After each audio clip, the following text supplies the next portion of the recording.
या ठिकाणी 10वी आणि 12वीच्या परीक्षेसंदर्भामध्ये आम्ही खूप टीचरांशी चर्चा केली, काही यूट्यूबवाल्यांशी चर्चा केली आणि इतरही विद्यार्थ्यांशी पालकांशी चर्चा करण्याचा प्रयत्न केला आणि त्याच्या माध्यमातून ज्या काही सूचना आल्या त्या सूचना असं एकत्रितपणे करून कशा तऱ्हेने आपण ह्या परीक्षेला पुढे गेलं पाहिजे त्या तऱ्हेने आम्ही तयारी संदर्भामध्ये आजच्या या प्रेस कॉन्फरन्सच्या माध्यमातून मी आपल्याला सांगू इच्छिते आणि याच्यामध्ये आपल्या पण काही सजेशन्स असतील तर बिलकुल आम्ही त्यासुद्धा ऐकून घ्यायला आम्ही तयार आहोत आणि त्या आम्ही काम करणार आहोत. मला काही गोष्टीची आज सांगायच्यात आपल्या सगळ्यांना. माझा आवाज येतोय ना? मला मास्क नाही. हां काढू, मास्क काढू.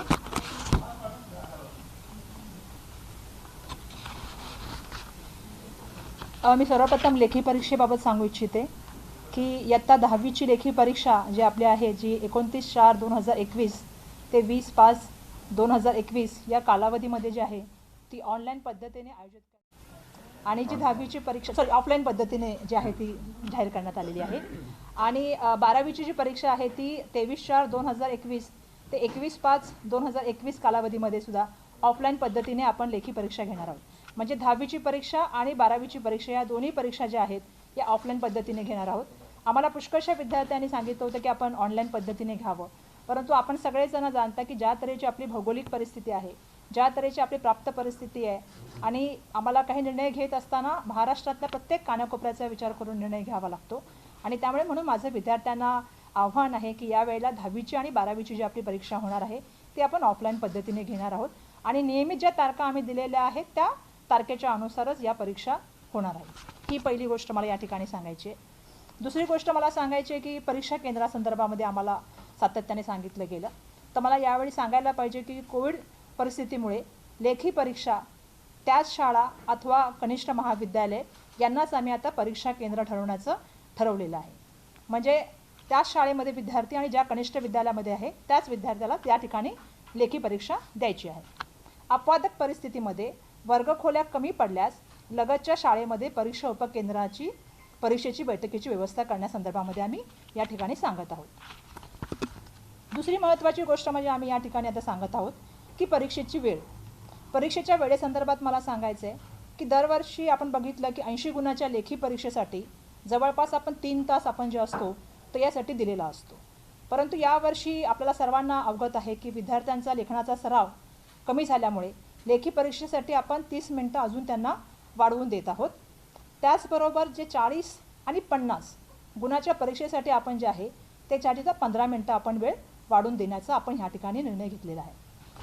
मला आणखीन एक सांगायला पाहिजे की परीक्षार्थी दिव्यांग विद्यार्थ्यांना सर्वसामान्य विद्यार्थ्यांपेक्षा परीक्षेसाठी प्रत्येकी घड्याळी तासासाठी 20 मिनटाची वेळ पण वाढवून देण्याचं ठरवलेलं आहे.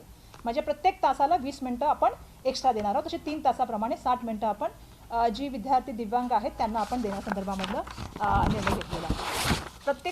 प्रात्यक्षिक परीक्षा म्हणजे प्रॅक्टिकल संदर्भात मला या ठिकाणी सांगायचं आहे की आम्हाला खूप याच्यामध्ये पण सूचना प्राप्त झाल्या की प्रात्यक्षिक परीक्षा म्हणजे प्रॅक्टिकल आपण कशा तऱ्हेने गेल्या पाहिजेत. त्या संदर्भामध्ये आम्ही पूर्वी वेळापत्रक जाहीर केलं होतं, ज्याप्रमाणे 10वीच्या आणि 12वीच्या लेखी परीक्षा केल्या होत्या त्याप्रमाणे त्याचं पण आम्ही केलं होतं. त्याच्यामध्ये थोडेसे बदलाव आहेत. लेखी परीक्षेमध्ये बदलाव नाही आहात. लेखी परीक्षा तशीच होणार, ऑफलाईन होणार, परंतु प्रात्यक्षिका संदर्भामध्ये मला काही गोष्टी सांगायच्या आहेत. इयत्ता 10वीच्या दरवर्षी प्रात्यक्षिक परीक्षा ज्या घेतल्या जात आहेत, परंतु त्या कशा घेतात त्या प्रात्यक्षिकाच्या माध्यमातून घेतल्या जातात. परंतु यावर्षी आपल्या सगळ्यांना माहिती की कोविड-19च्या परिस्थितीमुळे आपण यावेळेला असाइनमेंट म्हणजे विशिष्ट लेखन कार्य गृहपाठ पद्धतीने आपण यावेळी ते घेण्यासंदर्भामधला ठरवलेलं आहे. त्यामुळे प्रात्यक्षिक परीक्षा न होता 10वीच्या परीक्षा ज्या आहेत त्या असाइनमेंटच्या माध्यमातून होणार आहेत. मी 10वीबद्दल सांगते सुरुवातीला, मग आपण 12वीबद्दल नंतर बोलू. याच्यामध्ये आपण असं सांगतोय की ह्या ज्या असाइनमेंट आहेत किंवा विशेष लेखन कार्य किंवा गृहपाठ जे देणार आहोत याचे जे आहे ते पद्धती जी आहे ती आपल्याला कधी सादर करायची आहे ती आपली लेखी परीक्षा संपल्यानंतर. म्हणजे कधी आपल्याला सादर करायची 21/5/2020 ते 10/6/2021 या काळामध्ये मला वाटतं आपल्याला या लेखी परीक्षा संपल्या की आपल्याला 21/5/2021 ते 10/6/2021 मध्ये हे असाइनमेंट जे आहे ते आपल्याला सगळ्यांना आपल्या शाळेमध्ये सादरीकरण करायचं आहे आणि हे 10वीच्या विद्यार्थ्यांबद्दल मी सांगत आहे. 12वीच्या विद्यार्थ्यांची जी आहे त्यांनासुद्धा प्रॅक्टिकल परीक्षा जी आहे ती लेखी परीक्षेनंतरच होणार आहे आणि ती 22/5/2021 ते 10/6/2021 या कालावधीमध्ये होतील. मला या ठिकाणी सांगायला हवं की कोविड-19च्या परिस्थितीमुळे विद्यार्थ्यांना प्रत्यक्ष शाळेमध्ये प्रात्यक्षिकासाठी म्हणजे प्रॅक्टिकलच्या सरावासाठी कमी वेळ मिळाला किंवा काही ठिकाणी जाता आलं नाही. त्यामुळे 12वीचे जे सायन्सचे विद्यार्थ्यांचे आहे त्यांच्यासाठी आम्ही सांगत आहोत, कारण आम्ही ज्या वेळेला खूप लोकांशी चर्चा केली त्यांचं म्हणणं असं होतं की 12वीचं वर्ष हे मुलाच्या दृष्टिकोनातून, प्रोफेशनल कोर्सेसच्या दृष्टिकोनातून खूप महत्त्वाचं असतं आणि म्हणून त्यांच्यासाठी प्रात्यक्षिकं कॅन्सल न करता किंवा होम असाइनमेंट देता त्यांच्यासाठी प्रात्यक्षिकं ठेवावीत, परंतु यावेळी त्याची संख्या मर्यादित करावी. आणि म्हणून आपण असा निर्णय घेतला की 12वी सायन्सच्या विद्यार्थ्यांची प्रात्यक्षिकाची कमी करण्यात आली असून ते 5 ते 6 प्रात्यक्षिक परीक्षा घेण्यात येतील. विषय आम्ही 5 ते 5 असाइनमेंट घेतील आणि त्याच्यावरती परीक्षा घेतली जाईल त्यांची. अशा तऱ्हेचा आपण निर्णय घेत आहोत यावेळेला. आणि त्या संदर्भाची माहिती आहे ते कनिष्ठ महाविद्यालयानं स्वतंत्रपणे देण्यात येईल.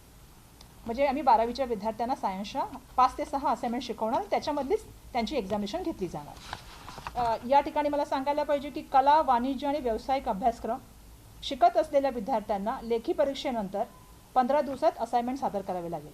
ज्या तऱ्हेने 10वीच्या विद्यार्थ्यांना करायचं त्याच तऱ्हेने कला, वाणिज्य आणि व्यावसायिक अभ्यासक्रमातील विद्यार्थ्यांना असाइनमेंट जी आहे ती लेखी परीक्षेच्या नंतर 15 दिवसामध्ये सादर करायची. याच्यामध्ये एक गोष्ट आणखी नोट करायला पाहिजे की जे 10वी आणि 12वीचे विद्यार्थी अथवा त्यांच्या कुटुंबातील सदस्यात ह्या प्रॅक्टिकल परीक्षा म्हणजे प्रात्यक्षिक परीक्षेच्या कालावधीमध्ये जर करोनाची लागण झाली किंवा काही करोना सदृश परिस्थिती म्हणजे लॉकडाऊन असेल, कंटेनमेंट झोन असेल किंवा संचारबंदी किंवा इतरही काही विषय असतील, तेव्हा ह्या जे असाइनमेंट असेल किंवा ही जी प्रॅक्टिकल परीक्षा असेल याला 15 दिवसाची मुदतवाढ त्या ठिकाणी देण्यात येईल आणि ते ऑर्गनाईज करण्याचं कामसुद्धा त्या ठिकाणच्या शाळा किंवा कॉलेजचं राहील स्वतंत्रपणे, त्यांना ते अधिकार राहतील. मला या ठिकाणी सांगायला पाहिजे की एखाद्या विद्यार्थ्यास परीक्षा कालावधीमध्ये करोनाची काही लक्षण जाणवत असल्यास अथवा करोनाचा प्रादुर्भाव झाल्यामध्ये त्याची जशी सदृश्य परिस्थिती आहे, जसं लॉकडाऊन असेल, कंटेनमेंट झोन असेल, संचारबंदी असेल, अशा अभावी समजा ही मुलं परीक्षा देऊ न शकलेल्या विद्यार्थ्यांसाठी सुद्धा आम्ही एक विशेष परीक्षेचं आयोजन करत आहोत आणि ही परीक्षा आम्ही जून महिन्यामध्ये घेण्यासंदर्भामध्ये निर्णय घेतलेला आहे. आणि सदरची परीक्षा जी आहे ती त्याची जी केंद्र आहे ते शहरी भागात ठराविक ठिकाणी व ग्रामीण भागात तालुक्याच्या मुख्यालयाच्या ठिकाणी निश्चित करण्यात आलेली आहे. म्हणजे जी आपली पहिली परीक्षा होईल ही प्रत्येक शाळेमध्ये आणि त्या महाविद्यालयात होईल, परंतु आपली ही जी विशेष परीक्षा आपण घेतो जी करोनाच्या बाबतीमध्ये झालेली मुलं असतील ज्यांना घरामध्ये असेल किंवा स्वतः करोना असेल किंवा त्या ठिकाणी लॉकडाऊन असेल किंवा अशी परिस्थिती असेल, अशासाठी विशेष परीक्षा आपण जूनमध्ये घेतो आहे. परंतु ही जी केंद्र आहेत ती काही ठराविक ठिकाणी शहरी भागामध्ये असतील आणि ग्रामीण भागामध्ये तालुक्याच्या मुख्यालयाच्या ठिकाणी असतील. पुरवणी परीक्षेच्या बाबतीमध्ये आम्ही सांगतो आहोत, कारण त्याच्यानंतर तुम्हाला सर्वांना माहिती आहे की रिझल्ट आल्यानंतर आमची पुरवणी परीक्षा प्रत्येक वर्षी असते, ज्याच्यामध्ये श्रेणीवर्धन करायचं असेल, एटीकेटीचे विद्यार्थी असतात ते त्या परीक्षेला जे आहे ते परीक्षा देतात.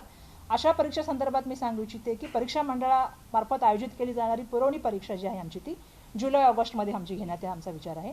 आणि जुलै-ऑगस्टमध्ये परीक्षा होत असताना ही परीक्षासुद्धा ठिकाणी व ग्रामीण भागामध्ये तालुक्याच्या मुख्यालया ठिकाणी आपण निश्चित करण्यासंदर्भामधला निर्णय घेतलेला आहे. सुरक्षा उपाय आपण सांगू इच्छिते मी की आम्ही काय काय उपाय सुरक्षेसाठी करत आहोत.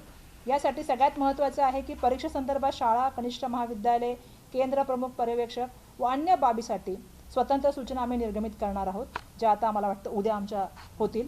त्या व्यतिरिक्त कोविड-19 बाबत केंद्र सरकार व राज्य सरकारांची मार्गदर्शक सूचना स्वतंत्रपणे आपण निर्गमित करणार आहोत, ज्याच्यामध्ये कशा तऱ्हेने आपण पेपर लागल्यानंतर कसं ठेवलं पाहिजे, फिजिकल डिस्टन्स कसं ठेवलं पाहिजे आणि गर्दी न होता कसं आपल्याला हे ऑर्गनाईज करायचं या संदर्भामध्ये मार्गदर्शन सूचना ज्या आहेत त्या आम्ही देणार आहोत.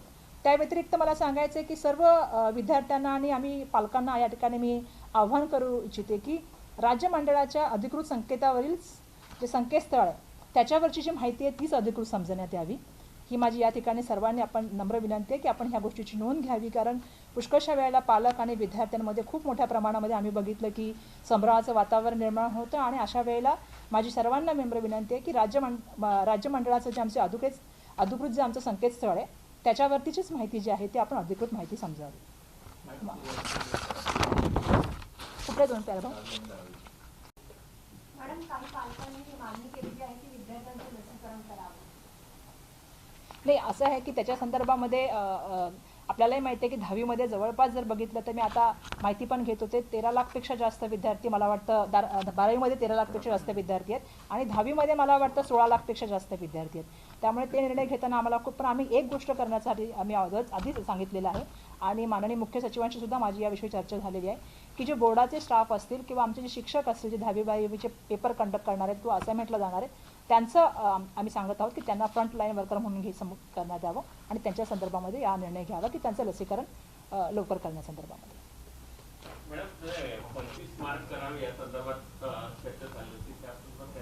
नाही, तशी चर्चा कुठेच नव्हती आणि मी माहिती घेते म्हणजे बोर्डाच्या डायरेक्टरसुद्धा संचालकसुद्धा माझ्याबरोबर आहे. तशा तऱ्हेची कुठलीही माहिती कसलीही चर्चा बोर्डामध्ये नव्हती. अचानक ती कोणीतरी केली होती आणि त्या तऱ्हेचं एक वेगळी माहिती आली होती आणि त्या संदर्भामध्ये मला वाटतं संचालकांनी अगोदरच सांगितलेले की अशा अफवांवरती म्हणूनच मी नम्र आव्हान सगळ्यांना केलं की जे आमचे संकेतस्थळ आहे त्या संकेतस्थळाला जे बोर्डाचं आहे त्याच्यावरच्या ज्या बातम्या येतील त्याच बातम्या आपण सगळ्यांनी खऱ्या समजूया.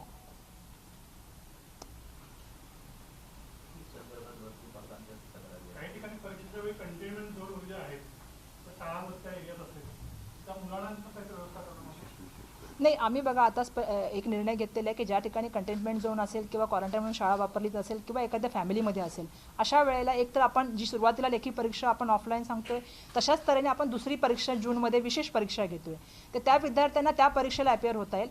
त्याच्यामधून आपण आणखीन जर समजा काही असेल तर अजून श्रेणीवर्धन करायचं असेल किंवा समजा एटीकेटी असेल किंवा बाकीचे विषय असेल तर त्यांच्यासाठी आपण तिसरी परीक्षा जी आहे जी पुरवणी परीक्षा आपण जुलै ऑगस्टच्या मध्ये आपण ती प्लॅन करत आहोत. आणि कोणाला काही विचारायचं? जूनमध्ये आपण विशेष परीक्षा करतोय बिलकुल. आपण विचार करतोय की कारण ही वेगळी परिस्थिती आहे आणि अशा असाधारण परिस्थितीमध्ये कुठलाही विद्यार्थी शाळेपासून किंवा शिक्षणापासून बाजूला राहणे किंवा परीक्षेपासून बाजूला राहणे म्हणून आपण असा निर्णय घेतला की एक विशेष परीक्षासुद्धा घ्यायची आणि विशेष परीक्षेनंतर आपण त्यासाठी पुरवणी परीक्षासुद्धा घेतो ज्याच्यामध्ये ह्या विद्यार्थ्यांना तिसऱ्यांदा सुद्धा एक संधी मिळू शकेल दुसऱ्यांदा.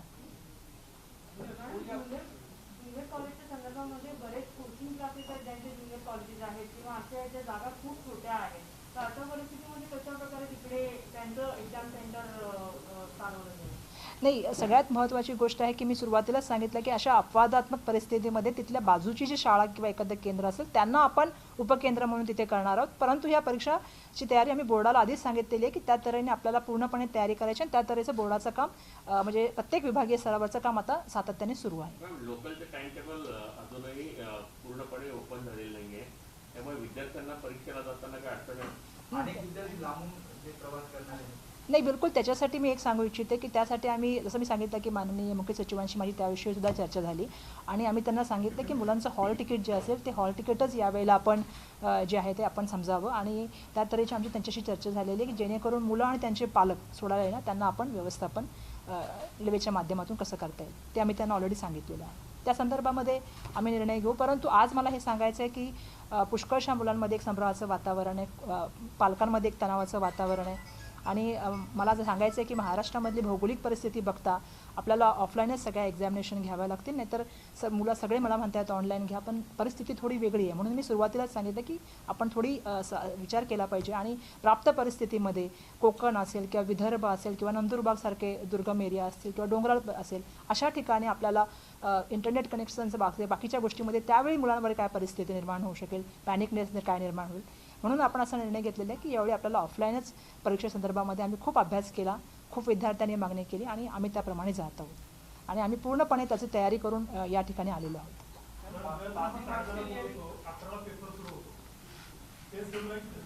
काय 11ला मला वाटतं यावेळेला आम्ही पेपराचं टायमिंग थोडा 10:30 वाजता करतोय थोडा अर्ली कारण आम्हाला अर्धा तास अजून एक्स्ट्रा मुलांना द्यायचं आहे त्यामुळे आणि थोडं आता मी बाकीच्या पण काही गाईडलाईन्स ज्या आहेत त्यांच्या माध्यमातून तुम्हाला बोलायचं आहे सांगा.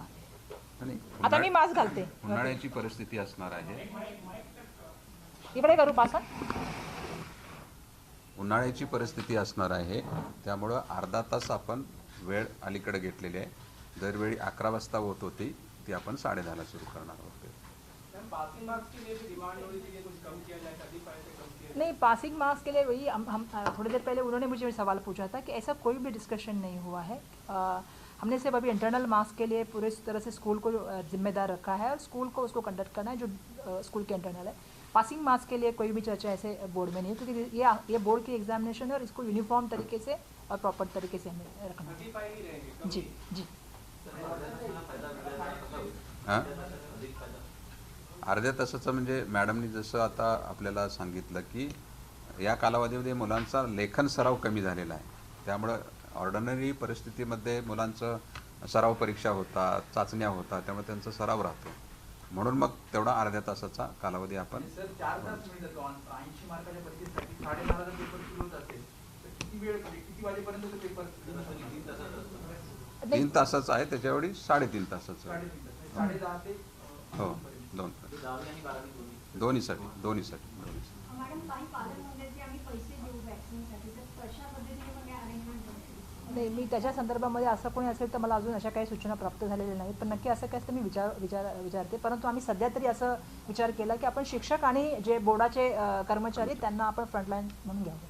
तर मला वाटतं आपल्या सगळ्यांना आता न्यायालयानं असं म्हटलंय की